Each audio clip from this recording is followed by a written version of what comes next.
हरे कृष्णा। आज की भगवद गीता क्लास में आप सबका हार्दिक स्वागत है। आज हम पढ़ेंगे भगवद गीता अध्याय 10 श्लोक संख्या 1।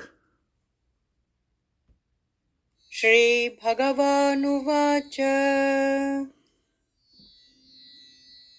भूय एव महाबाहो शृणु मे परमं वचः यत्तेऽहं प्रीयमाणाय वक्ष्यामि हितकाम्यया। अब कल के सत्र में हमने सुना कि भगवान ने अर्जुन को परम गुह्य ज्ञान बताया, जो कि सबसे ज़्यादा इम्पोर्टेंट है। अब भगवान जो है, अब जैसे एक माँ जो है कैसे अपने बच्चे को वो चाहती है कि ये और खा ले और हृष्ट-पुष्ट हो जाए, तो उसी तरह से भगवान जो हैं वो चाहते हैं कि ये मेरा परम सखा है, तो ये और कुछ सीख ले और कुछ अच्छा कर ले। तो भगवान आगे बताते हैं 10वें अध्याय में, अनुवाद पढ़ेंगे। श्री भगवान ने कहा, हे महाबाहु अर्जुन, और आगे सुनो। चूंकि तुम मेरे प्रिय सखा हो, अतः मैं तुम्हारे लाभ के लिए ऐसा ज्ञान प्रदान करूंगा जो अभी तक मेरे द्वारा बताए गए ज्ञान से श्रेष्ठ होगा। मतलब भगवान ने बोल रहे हैं कि जो तुमको अभी तक जो बताया है मैं और भी अच्छा बता रहा हूँ, क्योंकि भगवान को खुद को सेटिस्फैक्शन नहीं मिल रहा है कि भाई मैं और बताऊं। क्योंकि जब तक हम सबमिसिवली नहीं सुनेंगे, हम जब तक सरेंडर होकर के हम नहीं सुनेंगे, तब तक सुनाने वाले की इच्छा नहीं होती है। तो जब अर्जुन जितना सरेंडर होकर के भगवान से सुन रहा है, ज्ञान प्राप्त कर रहा है, तो देने वाले की भी उसी तरह से इच्छा होती है उसको और अधिक से अधिक ज्ञान देना। तो ये एक बहुत बड़ा लक्षण है शिष्य का कि गुरु से किस तरह से ज्ञान प्राप्त किया जाए। हम गुरु से कभी कभी चैलेंजिंग वे में पूछते हैं, ऐसा कैसे, ऐसा कैसे। नहीं, ये तरीका ठीक नहीं है। आप उनसे विनम्रता से अगर आप कुछ पूछेंगे कुछ समझने की कोशिश करेंगे, तो गुरु का भी इच्छा होगी कि तो आपको अच्छा से अच्छा और अच्छा बताए और अच्छी तरीके से बताए। तो ये बहुत ज़रूरी है। तात्पर्य पढ़ेंगे। पराशर मुनि ने भगवान शब्द की व्याख्या इस प्रकार की है, जो पूर्ण रूप से षड ऐश्वर्य, संपूर्ण शक्ति, संपूर्ण यश, संपूर्ण धन, संपूर्ण ज्ञान, संपूर्ण सौंदर्य तथा संपूर्ण त्याग से युक्त है, वे भगवान हैं। अब पराशर ऋषि कौन है? व्यासदेव के पिता। व्यासदेव के पिता यहाँ पे आया है नाम श्री भगवानुवाच। भगवद गीता में कई जगह पे श्री कृष्ण को श्री भगवान करके संबोधित किया। एक्चुअली में वही भगवान है, परम ईश्वर वही है। तो और श्री भगवान का मतलब क्या है वो यहाँ पे पराशर ऋषि बताते हैं कि परमेश्वर, तो ईश्वर क्या है? उनका ऐश्वर्य होता है। अब वो ऐश्वर्य क्या है? वैसे तो उनके अनेक ऐश्वर्य हैं, लेकिन मुख्यतया 6 तरीके के ऐश्वर्य होते हैं। वो 6 ऐश्वर्य क्या है? संपूर्ण शक्ति, संपूर्ण यश, संपूर्ण धन, संपूर्ण ज्ञान, संपूर्ण सौंदर्य और संपूर्ण त्याग। अभी ये 6 चीज़ें एक व्यक्ति में मिलना किसी भी सांसारिक व्यक्ति में ये मिलना इम्पॉसिबल है। अगर संपूर्ण धन हो तो वो संपूर्ण त्याग नहीं हो सकता। कैसे होगा? अगर किसी के पास में संपूर्ण बल है, शक्ति है, तो उसको संपूर्ण बुद्धि नहीं हो सकती। जरूरी नहीं है। तो ये 6 चीज़ें अगर है तो वो सिर्फ भगवान के पास है, एक साथ में।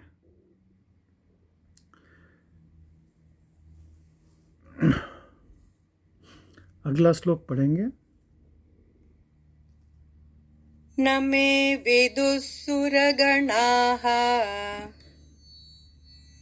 प्रभवं न महर्षयः अहमादिर्हि देवानां महर्षीणां च सर्वशः।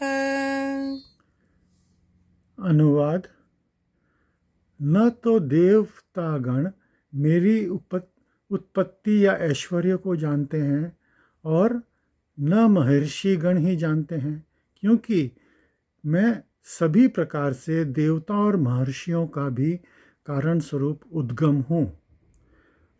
तो जिनको भगवान ने प्रकट किया है वो भगवान को पूर्णतया कैसे जानेंगे? अब ये जितने भी देवतागण हैं, जितने भी ये महर्षि गण हैं, इन सबको तो भगवान ने प्रकट किया है, भगवान ने पैदा किया है। और देवता तो एक पोस्ट है। शुरू में जब ये संसार की स्थापना करी भगवान ने, तो उस पोस्ट के लायक कोई व्यक्ति नहीं था, और उस पोस्ट के लायक कोई व्यक्ति नहीं होने के कारण उस पोस्ट के ऊपर भगवान स्वयं अपने आप का एक प्रतिरूप वहाँ पे बिठा देते हैं। तो जो प्रतिरूप है वो तो खैर भगवान को जानेंगे, लेकिन ये देवतागण जो कि भगवान के क्रिएट किए हुए हैं, जो भगवान के बनाए हुए हैं, वो भगवान को संपूर्णतया कैसे जान पाएंगे? तो ये यहाँ पे भगवान बता रहे हैं कि न तो देवतागण और न महर्षिगण, और न वो लोग कभी भी न तो जानते थे न जान पाएंगे। तात्पर्य पढ़ेंगे श्रील प्रभुपाद द्वारा। जैसा कि ब्रह्म संहिता में कहा गया है, भगवान कृष्ण ही परमेश्वर हैं, उनसे बढ़कर कोई नहीं है, वे समस्त कारणों के कारण हैं। यहाँ पर भगवान स्वयं कहते हैं कि वे समस्त देवताओं तथा ऋषियों के कारण हैं। देवता तथा महर्षि तक कृष्ण को नहीं समझ पाते।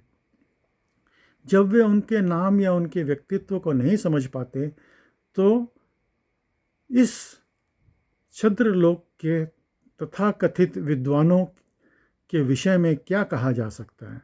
कोई नहीं जानता कि परमेश्वर क्यों मनुष्य रूप में इस पृथ्वी पर आते हैं और ऐसे विस्मयजनक असमंजस में कार्यकलाप करते हैं।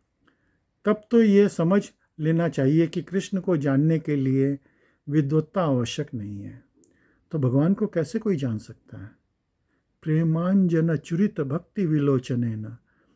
भगवान को सिर्फ भक्ति से और प्रेम के अंजन से हमको एक स्पेशल काजल लगाना पड़ता है आँखों में, तब हम भगवान को देख पाते हैं। और वो काजल क्या है? प्रेम। भगवान के लिए प्रेम। जब भगवान के लिए प्रेम होगा तब हम भगवान को पूर्णतया देख पाएंगे। और भक्ति, जब हमारे अंदर जितनी भक्ति परिपक्व होगी उतना हम भगवान को समझ पाएंगे। भगवान को हम नहीं समझ सकते, भगवान अपने आप को हमें समझाएंगे। जब भगवान हमको समझाएंगे तो हम भगवान को जान पाएंगे। अब कोई भी समझ लीजिए एक राजा है, वो अपने पुत्र को समझाता है कि देखो बेटा, ये राज्य भी मेरा है, यहाँ पे ये राज्य मेरा है, ये खेत मेरे हैं, ये फैक्ट्रियाँ मेरी है। तो ये कोई बड़प्पन का प्रदर्शन नहीं है। वो अगर अपना जो ऐश्वर्य है वो अगर उनको दिखा रहा है तो वो उसको बता रहा है कि भाई देखो ये सब मेरे पास है। तो उसी तरह से भगवान अपने जो ऐश्वर्य हैं वो दिखाते हैं भक्तों को। इसमें कोई बड़प्पन वाली चीज़ नहीं है कि भाई वो भगवान जो है अहंकार वश दिखा रहे, नहीं। भगवान जो है हम अपने भक्त को प्रेम से कि भाई ठीक है, ये मेरा भक्त है, ये मेरे को सरेंडर्ड है, तो उसको समझाते हैं, दिखाते हैं कि भाई ये देखो ये भी मेरे पास है, तुमको चिंता करने की ज़रूरत नहीं है, तुम जब मेरी शरण में हो तो मैं तुम्हारी देखभाल कर रहा हूँ। तो इसके लिए हम भगवान की शरण में जाएंगे, तभी हम भगवान को ठीक से जान पाएंगे। अगला श्लोक पढ़ेंगे। यो मामजमनादिं च वेत्ति लोकमहेश्वरम् असम्मूढसमर्थ्येषु सर्वपापै प्रमुच्यते। अनुवाद। जो मुझे अजन्मा अनादि समस्त लोकों के स्वामी के रूप में जानता है, मनुष्य में केवल वही मोह रहित और समस्त पापों से मुक्त होता है। तात्पर्य पढ़ेंगे। जैसा कि सातवें अध्याय के 3 श्लोक में कहा गया है, मनुष्रा नाम सहस्रेषु कश्चित सिद्धे, तो हजारों मनुष्यों में से कोई एक सिद्धि को प्राप्त होता है। सिद्धि मतलब जो भगवान को जानने वाला। तो आत्म साक्षात्कार पद को जानने के लिए हजारों में एक, सहस्र में से एक, और उनमें से भी कुछ एक वो परफेक्शन को प्राप्त होते हैं, संपूर्ण सिद्धि को प्राप्त होते हैं।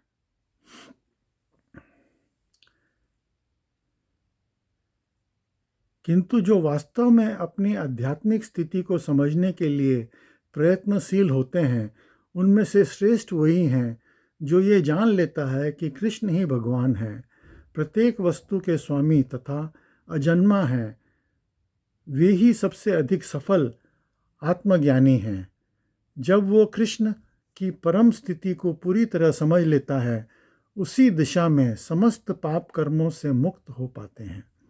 यहाँ पर भगवान को अज अथा अजन्मा कहा गया है, किंतु वे द्वितीय अध्याय में वर्णित उन जीवों से भिन्न हैं जिन्हें अज कहा गया है। भगवान जीवों से भिन्न है क्योंकि जीव भौतिक आसक्तिवश जन्म लेते हैं तथा मरते हैं। बद्ध जीव अपने शरीर बदलते रहते हैं, किंतु भगवान का शरीर परिवर्तनशील नहीं है। यहाँ तक कि जब वे इस लोक में आते हैं, तभी भी उसी अजन्मा रूप में आते हैं। अभी आपने सुना होगा कि भगवान भागवतम के अंदर इसका वर्णन है कि भगवान सबसे पहले वसुदेव जी के हृदय में आए, फिर वसुदेव जी के हृदय से माता देवकी के हृदय में ट्रांसफ़र हो गए, फिर माता देवकी के हृदय से माता देवकी के गर्भ में गए, और फिर जब उनका समय प्रकट होने का हुआ तो प्रकट हो गए। अब वो प्रकट कैसे? अपने जैसे बच्चे पैदा होते हैं उस तरह से नहीं कि वो खून मवाद में लिपटे हुए और उनकी नली जो है वो माता की नली से जुड़ी हुई, ऐसा नहीं। वो तो चतुर्भुज रूप में शंख चक्र गदा पद्म के साथ में प्रकट हुए। अब कोई बच्चा इस तरह से प्रकट होता है? वो तो भगवान है। तो वो जन्म नहीं लेते हैं, वो माता के गर्भ से जन्म नहीं लेते हैं, वो तो अपनी स्वेच्छा से प्रकट होते हैं। तो ये फर्क है हमारे जन्म लेने में और भगवान के जन्म लेने में। अज, ब्रह्मा को भी अज कहा गया है। अज मतलब जो माता के गर्भ से जन्म नहीं लेता, लेकिन उनके जन्म, उनके में और भगवान के प्रकट होने में फर्क है। ब्रह्मा जब उत्पन्न हुए थे उनको कोई ज्ञान नहीं था, तो भगवान ने उनको प्रेरणा दी, तो उन्होंने 100 वर्षों तक तप किया, 100 दिव्य युगों तक। तो इतने वर्षों तक तप करके तब उनको ज्ञान हुआ, तब जा कर के उन्होंने सृष्टि की रचना करी। तो भगवान को तो पूर्ण ज्ञान पहले से ही है। तो ये फर्क है भगवान में और अन्य जीवों में, चाहे वो कोई भी हो, देवता हो, ऋषि हो, कोई भी हो। अगला श्लोक पढ़ेंगे। बुद्धिर्ज्ञानमसम्मोहः क्षमा सत्यं दमः शमः सुखं दुःखं भवो भावो भयं चाभयमेव च अहिंसा समता तुष्टिः तपोदानं यशो यशः भवन्ति भावा भूतानां मत्त एव पृथक्विधाः। अनुवाद: बुद्धि, ज्ञान, संशय तथा मोह से मुक्ति, क्षमा भाव, सत्यता, इंद्रिय निग्रह, मन निग्रह, सुख तथा दुख, जन्म मृत्यु, भय अभय, अहिंसा, समता, तुष्टि, तप, दान, यश तथा अपयश, जीवों के ये विशेष गुण मेरे ही द्वारा उत्पन्न हैं। तो भगवान के द्वारा ही ये सारे जितने भी हैं, ये सब भगवान के द्वारा ही होते हैं, उनके ही कंट्रोल में है, हमारे कंट्रोल में नहीं है। जन्म मृत्यु जरा व्याधि ये सब हमारे कंट्रोल में नहीं है। हम अगर चाहें कि नहीं हम जन्म नहीं लेना चाहते, हमको जन्म लेना पड़ेगा। हम चाहेंगे कि हमारी मृत्यु नहीं हो तो हमको मरना ही पड़ेगा। जो जन्मा है उसको, जैसे शरीर मरता है, आत्मा नहीं मरती, लेकिन शरीर को मरना ही पड़ेगा। आदमी को शरीर चेंज करके और अगले शरीर में जाना पड़ेगा। बुढ़ापा आएगा ही आएगा, बीमारी आएगी ही आएगी, सुख दुख ये सब जो है ये लगे रहेंगे। तात्पर्य पढ़ेंगे। जीवों के अच्छे व बुरे गुण कृष्ण द्वारा उत्पन्न हैं और यहाँ पर उनका वर्णन किया गया है। बुद्धि का अर्थ है नीर शीर विवेक करने वाली शक्ति, जो ज्ञान का अर्थ है। आत्मा तथा पदार्थों को जान लेना विश्वविद्यालय की शिक्षा के प्राप्त सामान्य ज्ञान पदार्थ के संबंधित होता है। यहाँ इसे ज्ञान नहीं स्वीकार किया गया है। ज्ञान का अर्थ है आत्मा तथा भौतिक पदार्थों के अंतर को जानना। आधुनिक शिक्षा में आत्मा के विषय में कोई ज्ञान नहीं दिया जाता, केवल भौतिक तत्वों तथा शारीरिक आवश्यकताओं पर ध्यान दिया जाता है।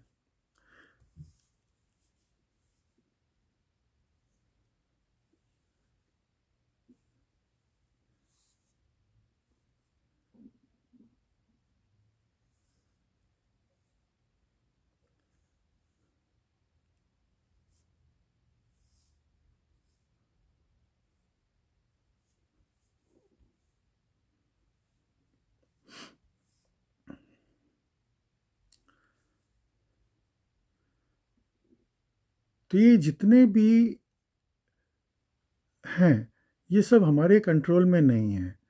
और ये जब हम भगवान की शरण में जाते हैं तो ये सब जो है चेंज हो जाते हैं। अब जैसे आप मंगल आरती में सुबह जा कर के अगर आप ताली बजाते हो तो हाथों की लकीर, अब जैसे लोग बाग बोलते हैं हाथों की लकीर, हाथों में जो है पूरा भविष्य लिखा हुआ है, लेकिन ये हाथों की लकीर भी चेंज होती है। जब आप ताली बजाते हो, भगवान के मंगल आरती में जाकर के कीर्तन में नाचते हो, तो आपके हाथों की लकीर चेंज होती है।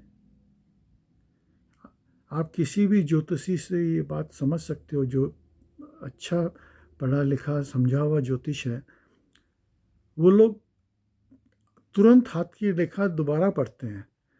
वो बोलते हैं कि पहले का जो छाप लिया हुआ है उसमें चेंज हो सकता है। हाथों की लकीरें चेंज होती रहती है, ग्रहों नक्षत्र चेंज होते रहते हैं, आपकी जन्म कुंडली भी चेंज हो सकती है, क्योंकि ये सब भगवान के कंट्रोल में है। आपकी भक्ति से आपका पूरा जीवन चेंज हो सकता है। भगवान चाहे तो क्या नहीं कर सकते हैं। भाग्य जो है ये सब भगवान के ही भरोसे हैं। भगवान चाहें तो एक क्षण के अंदर हमारा पूरा भाग्य बदली कर सकते हैं। तो इसलिए हमको हमेशा भगवान के शरण में रहना चाहिए। जब हम भगवान की शरण में रहेंगे तो हमको किसी चीज़ की चिंता नहीं करनी पड़ेगी। जैसे एक बच्चा जब अपने माता पिता के साथ में रहता है तो उसको कोई चिंता नहीं होती। तो आज की भगवद गीता क्लास में आप सब सम्मिलित हुए, उसके लिए बहुत बहुत धन्यवाद। हरे कृष्णा।